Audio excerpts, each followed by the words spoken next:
So, dito tayo sa bahay ngayon.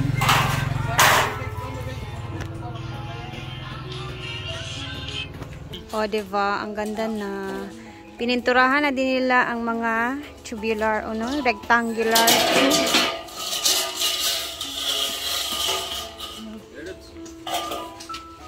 Kompleto na na yon.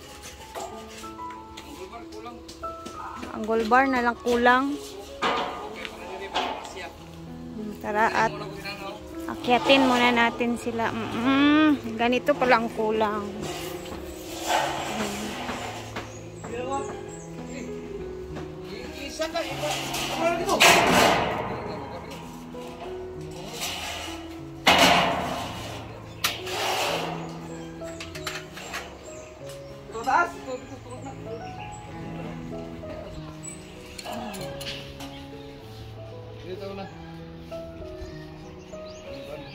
Copy na anuhan na po yung mga bakal natin. Pininturahan na nila, no? Masyado na siya tan-aon. Pwede nagwalay isolation foam. Insulation, isolation. Lagi. Diba yun? Dagan kay RT yun ba? Ngayon dagan man kay RT yun. Ay na oy, ba?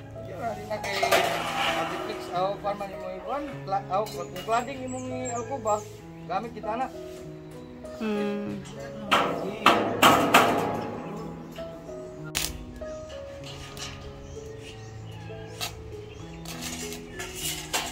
Okay.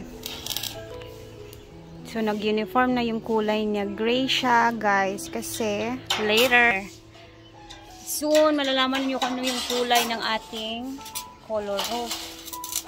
So, mamaya, meron ako chichika sa inyo about sa color roof natin.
Okay na siya tan-aon, bab, no?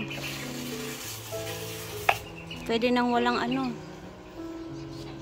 Yun na, nabutangan o unsa patawag ato? Insulation? Isolation foam.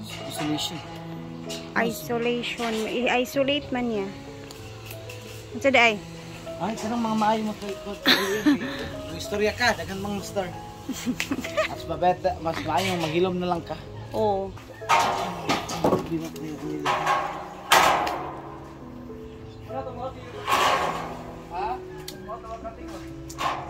So kahapon kami ni Habi is nag-ikot-ikot kami, naghanap kami ng color roof. So ang nangyari na ulan din, no, kahapon. So ay siya na lang yung tumuloy sa paghahanap. Ang dami yaw-yaw, guys. Nagrereklamo na siya, guys. So ayun, ang color roof na nahanap namin is kailangan pa siyang orderin kasi depende siya sa haba, no? Haba ng ano, and then may by meter naman siya yung presyo niya. Meron naman kami nahanap pero ang liliit talaga, as in, kumbaga hindi siya sukat talaga ba sa ano, sa bubong na ating kapagawa. Mas mainam siguro na yung o-orderin na lang yung kukunin natin para exact talaga yung haba ng ating bubong, kumbaga yung mga yung size ng ating bubong talaga mismo para wala na masyadong cutting na gagawin.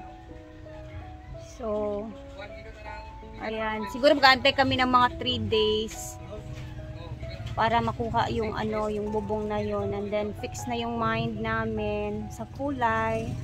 Actually, nag-away kami ni Habi neto sa kasi alam niyo yung pa iba-iba yung decision. Siyempre nag-iisip pa tayo, ganun talaga ang buhay, bag.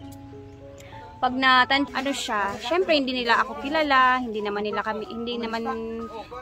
nila kami nakakasama araw-araw. So wala talaga silang alam sa buhay namin. And then ako naman is naiintindihan ko yung mga sinasabi na iba na syempre judgmental agad-agad, hindi man nila alam, pero ako pinalalampas ko na lang talaga. Pero minsan talaga may mga comments na hindi maganda na nababasa natin na kumbaga yung diretso talaga sa dibdib ba, parang ay ang sakit ba, grabe ganito na comment, nakakasakit ganun. So ako naiintindihan ko kasi naunawaan ko na yung sa SOCMED hindi mo kailangan mag-explain sa mga taong hindi ka naman talaga kilala personally at hindi ka nila nakakasama sa araw-araw na ganap ng buhay mo. So, sa akin normal lang.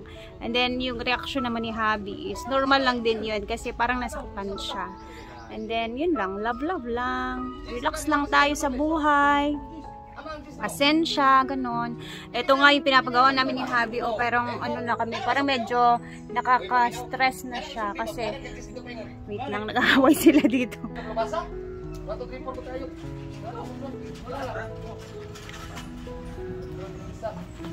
Okay.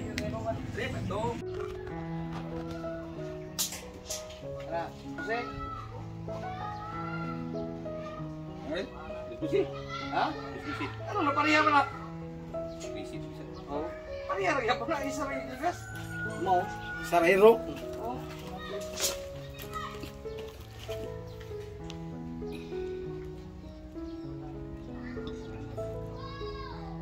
Yawa na ko. 18 naman lagi.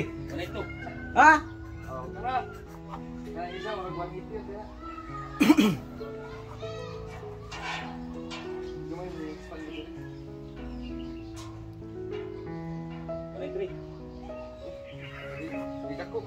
Taas noon.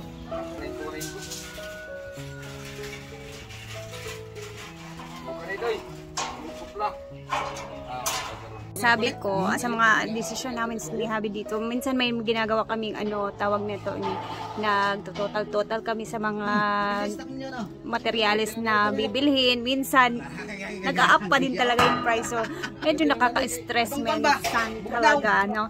Pero laban pa din. As I have said, or sa sinabi ko naman talaga sa inyo na hindi naman talaga siya madalian. So, actually, meron akong hindi na-share sa inyo. Nung time na sabi ko na yung bracelet, pang roofing talaga. So, napag-usapan namin ni Brenda na sa kanya ko talaga siya isasangla. So, ang ginawa niya is hindi niya tinanggap yung bracelet kumbaga. Tapos, ang ginawa niya, pinahiram niya lang ako ng 30,000. Sabi ko, Mang, ayaw ko talaga munang manghiram. Sabi niya, no, alam ko kukulangin pa din yung bracelet na yan para sa bubong mo, sabi niya. Sakto talaga si Brenda, guys, as in, parang tumugma talaga. Kumbaga, yung pinahiram niya sa akin yung 30, hindi na niya kinuha yung bracelet kasi sabi niya, hindi talaga yan kakasya, kukulangin ka pa, so hiramin mo na lang to. So, grinab ko yung opportunity na ipahiram niya ako ng 30,000. At least, eto, para siyang talaga, meant to be talaga na ibigay niya o ipahiram niya yun sa akin kasi magkukulang talaga siya at tamang-tama talaga yung sinabi niya. So, yung mga total na ginawa namin ni Habi na feel namin na sakto na siya, ito kakasya na to, guys, kulang pa din talaga siya. So, I'm so thankful din talaga kay Brenda, no? Parang everything happens for a reason, ganon. So, sobrang thank you, Mang. Ayan, nakapagpangutang na ako ng 30K sa'yo. So, sobrang salamat. Eto, at additional sa ating iisipin na babayaran ko, gosh. Pero ganun talaga ang buhay. So, basta matapos lang muna to siya and then proceed tayo sa next. Akala ko nga makakapag-filing na tayo ng hollow blocks na ito eh. Pero, basta, tapusin lang muna natin tong bubong, no, Beb, no? Okay ka lang, Beb? Ayan, si Mark. Dami iniisip niyan kasi halos siya lahat yung ano dito eh. Nakatoka. So, ako naman is nakikinig lang ako sa mga ano niya. Mga ganap dito sa bahay na to na pinapagawa. And then, basta next ano natin, bukas tingnan natin kung ano yung hitsura neto. And then, kailangan matapos nila to lahat na yung mga ano dyan, mga kulang-kulang doon. Yung kulang pala doon is eto na yun siya. Nabili na natin. So, konting kembot na lang yan. And then, meron na tayong ano na yan siya, guys. Ayan, meron na silang pintura. Para sa metal, ano yan. Para sa metal na pintura dito sa ating mga ano yan.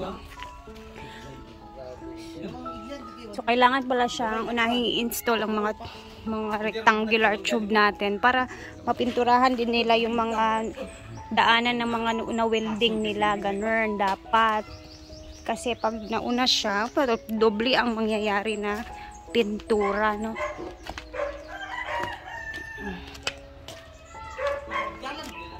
Yung iba pa dito na mga last na hindi na pinturahan, o ayan, yan yung lalagyan nila ngayon. And then, meron pa tayong ano, mga angle bar. Ayan, napinturahan na siya. Color gray yung pintura natin. Yes. Bakit? Dahil ang bubong natin is kulay gray ang ating color roof na napili.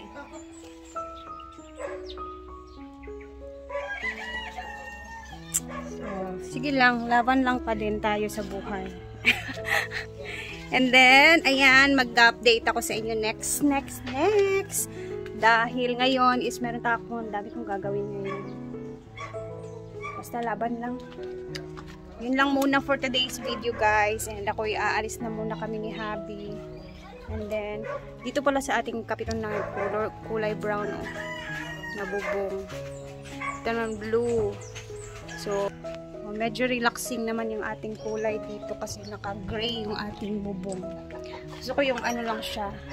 Very simple na kulay, yung hindi masakit sa mata.